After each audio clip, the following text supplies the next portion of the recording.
Smile. Next.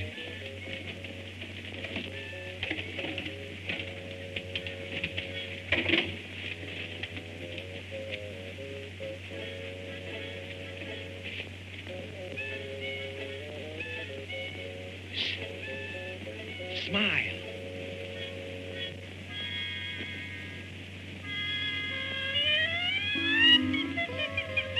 Right, okay, here we go, the 1930s. So the years 1931 and 1932, definitely a turning point for Hollywood productions in particular. Notably, we are starting to see the inclusion of the HAYS Code. If you don't know what the HAYS Code is, in 1930, numerous parties, including the Catholic Church, introduced these regulations for Hollywood productions. These regulations weren't properly enforced until 1934. However, in 1931 and 1932, this video, you can see it all starting to have an effect. Unfortunately, this time period also marks the death of F.W. Murnau. He's the director of Nosferatu, which I have reviewed and is just an incredibly influential film, both for the horror film genre, but his style of filmmaking influenced film beyond that, and I'll probably be drawing some parallels between Nosferatu and some of the Hollywood productions in this video. Murnau died in 1931 following a car crash, and sadly his grave was robbed in 2015, and to this day no one knows where his remains are. For the record, I have seen 21 films from this time period. But anyway, at number 10 we have Scarface. So a lot of people don't realise that the infamous 80s Al Pacino gangster film is actually a remake from a 30s film. Some of you might recall that the Coen brothers announced a Scarface remake, which got a lot of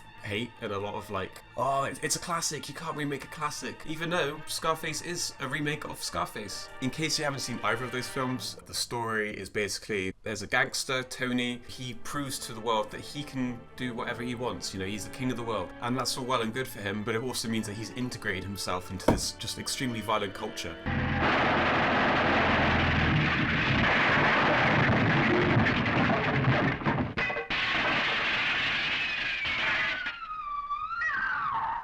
It's basically a character study on this descending madman gangster figure, which is made very apparent at the beginning of the film. It's almost like a disclaimer, which I wonder is because of the HAYS Code. Now, I really enjoy the way that this film explores the gangster genre. It approaches it in a very light-hearted and comedic way. Hey, dope, got a pencil?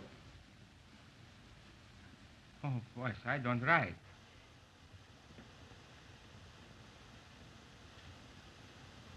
That's one. Come on. Now, correct me if I'm wrong, but from what I can gather, this is the first time that's really properly been done. And that comedic style in the crime film, I feel like is so influential. When you look at future films like The Godfather, Taxi Driver, Goodfellas, and even the 80s Scarface, they all follow in this sort of comedic, light-hearted take on the crime genre. It's a contrast that works beautifully, that comedy combined with gang violence. And I think the film is even self-aware of this. That's a fine show. I gotta see more shows like that, you know, serious. Ain't got no jokes. I like a show with jokes. That's a dope.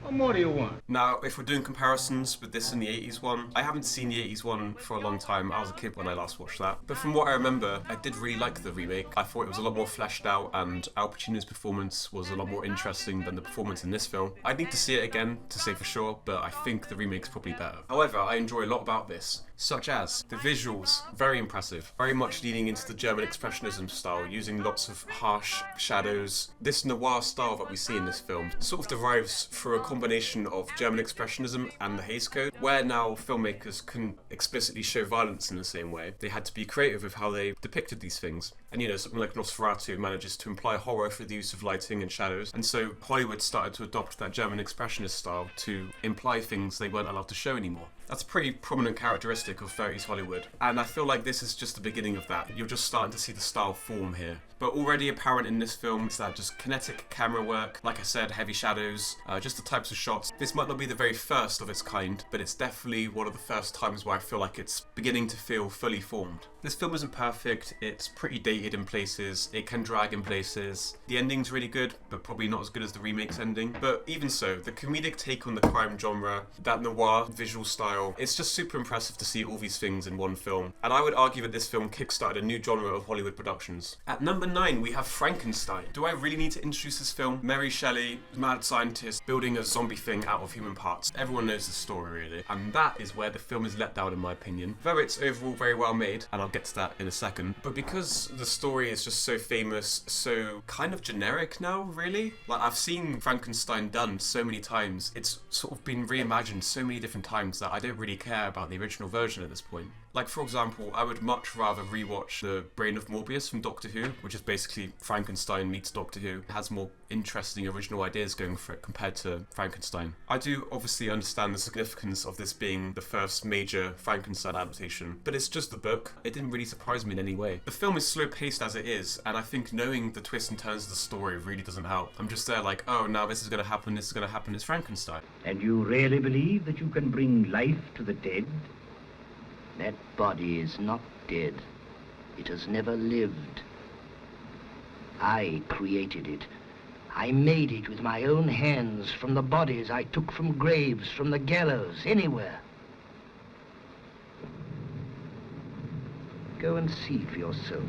Despite these complaints, the film does look absolutely gorgeous. The sets are really impressive. The German expressionist style is clearly coming into this one as well. Grand scale sets, harsh lighting. It actually reminded me a lot of The Man Who Laughs. The design of the monster is obviously great. I was surprised to learn that this isn't really how it was described in the book. It's actually an original design just for the film. That design is definitely one of the better features of the film, makes it a lot more memorable. It's one of the only things that really stands as really original in the film. This is really well made in lots of different ways, but as a modern audience member, I just kind of saw everything coming. At number 8, we have M by Fritz Lang, his first and biggest sound film. And you know what? He gets it right. He really understands how to use sound. Just like how Hitchcock managed to get into it straight away. He understands that you can sort of reveal certain things through visuals, certain things through sound, and sort of play with those two to create an interesting and engaging experience.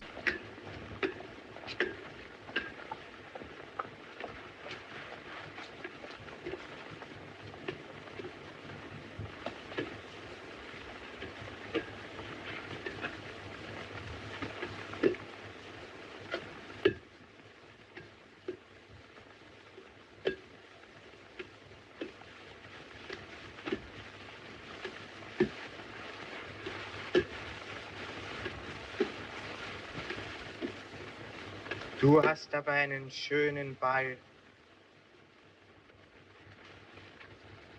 Wie heißt du denn? The sound isn't perfect. There's often like a distracting lack of ambience.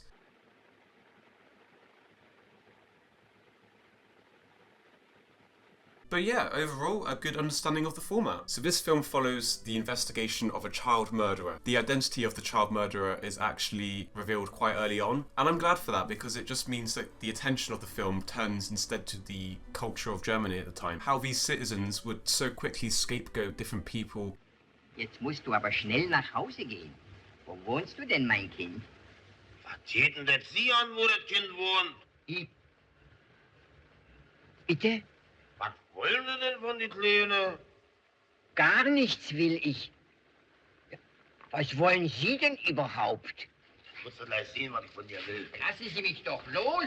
Das ist ja eigentlich eine Unverschämtheit. Was ist los hier? Ja, eine Unverschämtheit. Was will denn der Brillenaffe? Habt ihr mal nicht so? Erst Kinder anquatschen. Hau noch jetzt eine Schnauze. Was hat er gesagt? Und dann auch noch kennenlernen. Aber bitte lassen Sie mich doch los.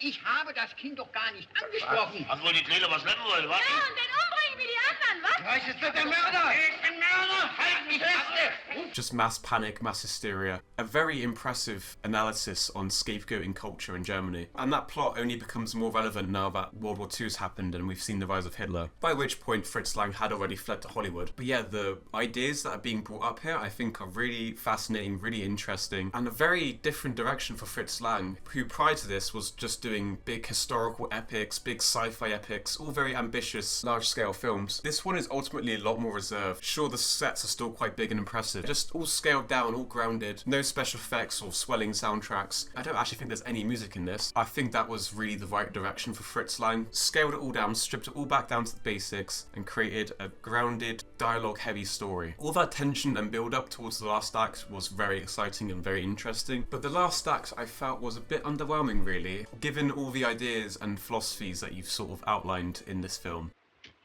Berge von Briefen mit den irrsinnigsten Verleumdungen. Sehr richtig. Alarmierung der Mordkommission, wenn ein Schornsteinfeger über den Hof ging. Stimmt? Aber wenn man wirklich mal von den Leuten eine vernünftige Auskunft haben will, dann haben sie plötzlich von nichts eine Ahnung. Dann können sie sich durchaus auf nichts mehr besinnen. Mitarbeit des Publikums. So siehst du aus. And then just to kind of end it in a pretty typical crime film way, in my opinion. Definitely doesn't ruin the film. The performance of the child murderer is absolutely brilliant. But yeah, it does fall a bit flat considering so much great stuff was established. Maybe I'm missing something? If I am, let me know in the comments. At number 7, we have The Public Enemy. Quite similar to Scarface, but comes a year earlier and I think is better in many ways. So the protagonist in this one is played by James Cagney. I did really enjoy Paul Mooney's playful take on the Italian mobster. However, James Cagney is one of my favourite actors of the 1930s. He plays everything so chilled out and sincere. He's got these really dangerous and menacing eyes. And yet he can still give those really emotional human scenes despite being a psychopathic character. The characters in both this film and Scarface are very similar, but I found myself just able to root for James Cagney a bit more. I just felt a bit more on his level, in the way that I would with like a Walter White. The set design is pretty similar, the sets of streets and stuff look really good. This one takes it a step further and sort of intercuts it into on-location footage, which I think is a really good touch. A lot of the first act of this film is just the characters going around doing all these entertaining schemes. The film does a really good job at showing how this city is basically just a giant playground for crime. But the repercussions of these choices become the hook of the story. Those ideas do exist in Scarface, but done better here, I think. Especially with the opening, how we see James Cagney as a kid. And then you see you're both only a month's dues to the club, don't you? That's right, Tom. Yeah, so we're calling that square, see? That's all right, isn't it? Sure. How the kids are sort of dragged into this lifestyle and the adult versions are just sort of stuck in it, stuck in this cycle. Cinematography is quite similar, both using that noir sort of style. Scarface definitely feeling more fully formed. Scarface just felt more stylized. This one was a bit more simple. You know, I would probably say Scarface was better shot than this. That's fair enough to say. The action in both films is good. I think that the action in this is slightly better, not by a lot, but more sparingly used, which I think really helps it. The ending in Scarface, far more iconic, far more dramatic. I do prefer that one. This one is simpler, but it does still pack an emotional punch. It's better than Scarface, it came before Scarface, and is massively overshadowed by the success of Scarface. Check this one out. At number 6, we have Helpmates. Laura Hardy again. So Ollie has thrown a house party. The house is a complete fucking state, and his wife's gonna come home. He needs to get shit sorted. So what do? You call on your good friend Stan. Listen, I'm in a slight predicament. My wife's coming home today at noon, unexpectedly. And look at this house. There were numerous scenarios in this film that amused me, but the highlight for me is the whole scene in the kitchen. They managed to get really creative with how Stan can torment Ollie in such a small space. Look out! No! Wait, I'll get it. Oh! That's the way to do it.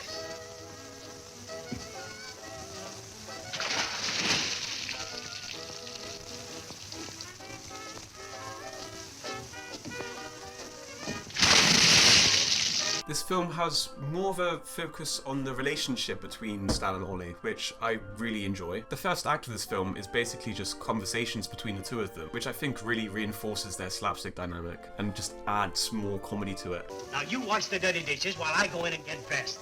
Then after that, we'll have a nice breakfast, put everything in order so that the wife will suspect nothing. Will we have marmalade for breakfast? Yes, we'll have marmalade for breakfast. This film's really well paced. I wouldn't say it is as well paced as some of the other films. Loads of memorable moments, loads of great jokes. Sure, the energy lacks in places, but pretty solid. I don't really feel like there's a lot to say here. I've said why Laura Hardy are great in so many other reviews. This one's just another good one, and it deserves a mention. And number 5, we have City Lights by Charlie Chaplin. So Chaplin, he didn't conform to this radical sound change, despite that being the clear direction for films at this time. The opening scene to this basically just takes the piss out of talkies.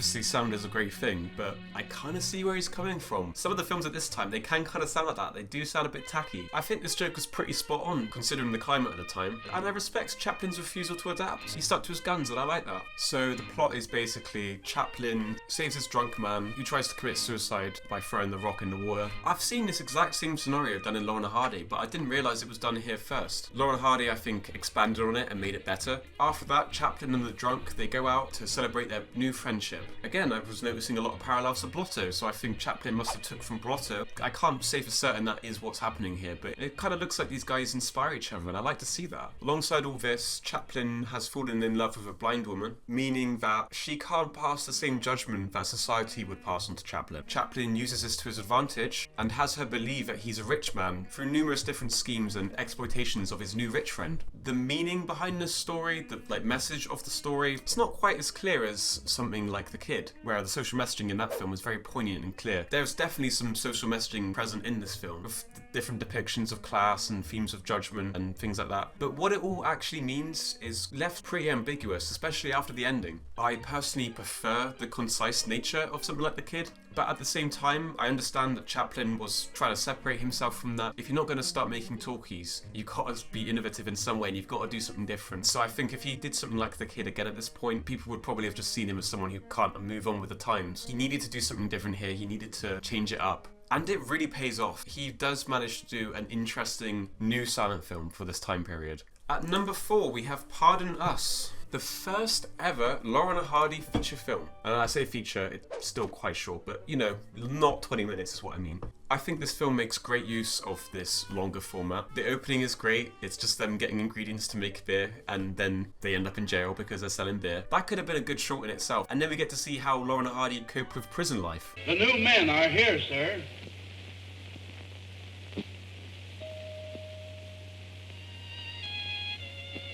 My. And still they come. Let us begin with a perfect understanding. I am just as sorry to see you here as you are to be here. Keep one thing in mind. It all depends on you yourselves, just how you're going to fare during your stay here. Never forget that this is a prison. And in a prison, all rules must be obeyed. And then after that, they go on the run. It changes it up and it fills its runtime really nicely. There's a great additional cast in this film, some of the Laurel and Hardy favourites. Walter Long as the tough guy, I think he was called the Tiger in this. Some of you might remember me mentioning this actor when I was talking about Birth of a Nation. But in the sound era, he becomes a pretty recurring member of the Laurel and Hardy cast. Same goes for James Finlayson, who plays the teacher here. And fun fact, when Homer goes, "Down!" that was inspired by James Finlayson. 3 sodas. Now, once Stan and Ollie go on the run, the film gets a bit more controversial. They have this idea of doing blackface to stay low. They'll never recognize us in 100 years. But once in your life, you've hit up on a good idea. A practical idea. Now, I personally wouldn't consider this blackface as offensive as some other blackface I've talked about, or even just some other jokes from this time period. Like, for example, I think the joke that Buster Keaton makes in 7 Chances is a lot more offensive than any blackface in this film. Even though one's blackface and one's just a sort of quick joke, I would consider that joke in 7 Chances a lot more problematic, just in the intention of the joke. Buster Keaton's actually, like, mocking black people, whereas in this film it's kind of just a plot point that has aged badly. I also noticed that this film was creating parallels between the black farming community and the prisoners. I'm gonna ride that train, I mean that southbound passenger train. I'm gonna buy me a ticket just as long as my arm. I'm gonna ride that train, babe, all night long. I'm gonna ride that train, I mean that southbound passenger train. You go choo-choo, ride the train, all aboard for Birmingham. I want to go back, I want to go back. I want to go back to the farm, far away from home, with a milk pail on my arm. I couldn't confidently say if those parallels mean anything. I'm completely ready to admit that could just be wishful thinking on my part. But yeah, it does sort of seem like something's going on there. I'm not sure what. It's like what I said about The Jazz Singer, where I think we're seeing an issue more reflective of the time period than the actual film itself. I'm not at all trying to defend this, but I did want to voice some of the thoughts I was having. And it's important to look at these things on a case-by-case basis. I love, love, love the Lazy Moon scene. It's a great way to utilize Ollie's singing talents. The song itself is beautiful, the scene is beautiful, that moon shot, so iconic. It is kind of hard to take it seriously when Ollie's wearing blackface, but aside from that, beautiful scene. Lazy moon, lazy moon, why don't you show your face upon the hill? Lazy moon, come out soon. You can make me happy if you will. Now when my lady sees your face a-peeping. Every now and then I look at the moon and I'm just reminded of that shot. That's how much it stuck with me. Lazy moon, come out soon. Lazy moon. Shall I keep that my video? The surrealism style is quite present here. When I refer to surrealism within Laurel and Hardy, I don't mean horror surrealism, I more mean unlogical humour, I suppose you could say. Now, that sort of humour is a real hit or miss for me in Laurel and Hardy films. Sometimes I'm just rolling my eyes at it. But here I think the balance is pretty decent. It's most present in the dentist scene. I sneaked in. Ollie, what? I'm scared. Why, there's nothing to be afraid of. I'll stay right with you.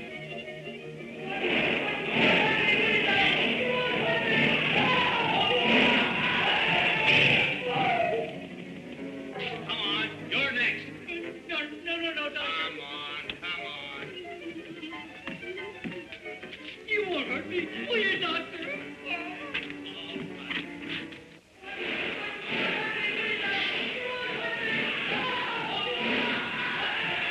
The ending to this film is a lot of fun. A big showdown with Tiger during a prison riot. I would say this is worth the watch. Laurel and Hardy have toyed with the prison idea a couple times before, but this one really delivers on what I want from a Laurel and Hardy film. At number 3 we have Dr. Jekyll and Hyde, or Dr. Jekyll and Hyde if you're a fucking cunt. This is directed by Ruben Mamoulian. He also directed Becky Sharp, which I haven't seen yet, but apparently does colour before The Wizard of Oz. So I'll definitely be checking that one out when I get to 1935. So Jekyll and Hyde, a renowned piece of Victorian literature, and unlike Frankenstein, I think was a lot more transformative in its adaptation. This couldn't be anything but a film. This wasn't like a book adapted. This really made use of that film format. Even just that opening scene with the first person shot, you can definitely tell how it's done, especially with that mirror shot, but it looks really good. The idea of the character's perspective is such a core part of the film, and I think this is a really great way to stylistically set up that tone. The whole film is kind of told through Dr. Jekyll's perspective. He's an outsider in this prim and proper Victorian society, and so the film does a really good job at constantly representing the world this way. It's almost like a heightened Victorian society where everything's just a little bit obnoxious. Where's Jekyll?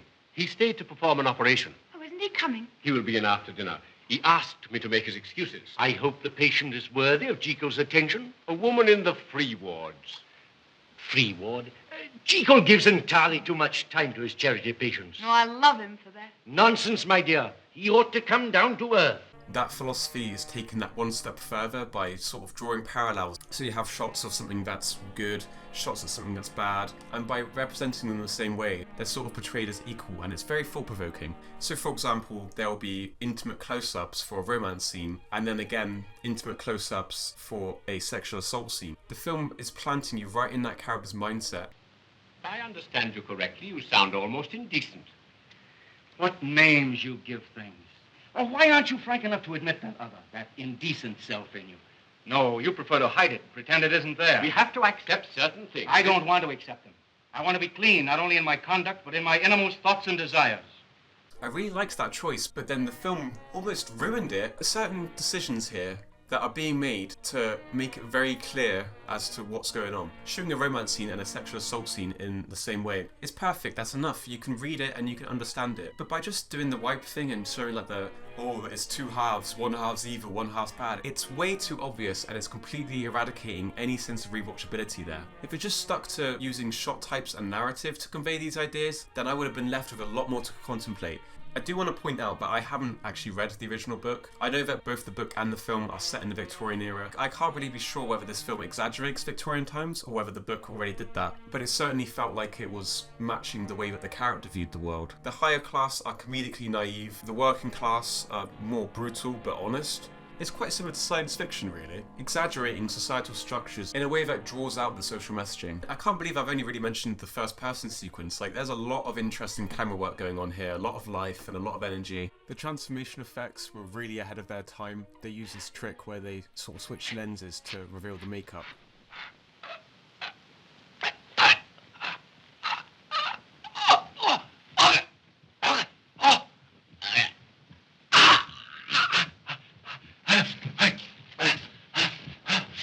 The story does overall dwindle in places, but there's so much heart and passion into the filmmaking. This is just an excellent adaptation of a Victorian novella. At number 2, we have The Music Box, one of the most famous Laurel and Hardy films ever. My wife loves your films. I don't really watch them myself. I remember one about a piano. You two had to push it up some stairs. Have you seen that one? No. Oh, it's very good. They had to push this piano up to the top of the stairs, and it was a long way. And you got it up to the top of the stairs, and the bloody thing came sliding all the way down to the bottom again. And you two had to push it all the way back up. I know. And would you believe it only rolled all the way down again? Yes, that's what happened. So this time, Stan and Ollie are delivering a piano up a load of stairs. It goes without saying that they make great use of this concept with the story, but I think the visuals really aid this film as well. James Parrott, the director, he shoots it in a way that makes it funny. That shot of the stairs, I don't know what it is about it, but for some reason it just looks funny. After rewatching this, I actually had forgotten how much this film isn't even on the stairs. A good half of it is them trying to get into the house, which brings on its own great comedy set pieces. One of my favourite moments is right in between that point where they're at the top of the stairs and before they try and break into the house. Just so close to the end, the very last step, they, just a bit more, bit further.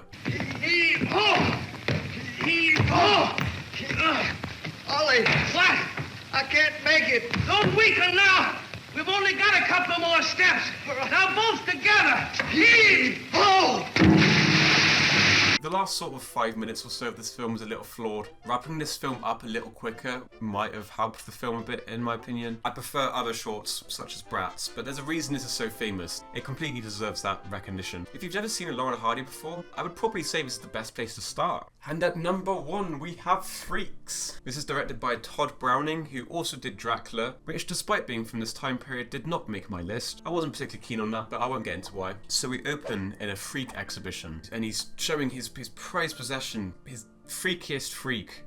You are about to witness the most amazing, the most astounding living monstrosity of all time.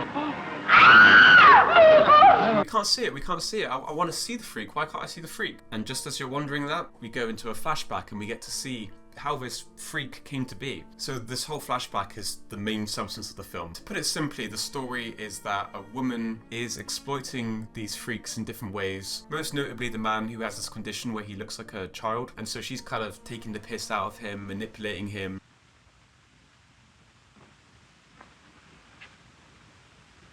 Who?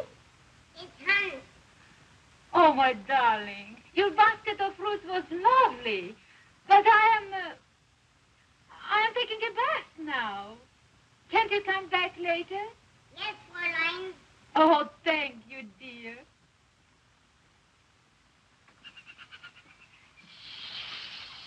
You spoil everything if he hears you. So despite being a horror film about a freak circus, it manages to celebrate these characters. You get to marvel at all their different talents. Same way in the last town. Never heard such applause in your life. Let me tell you something that everybody around here don't know.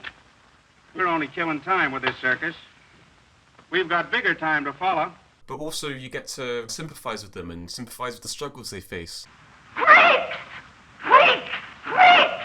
Get out of here! You!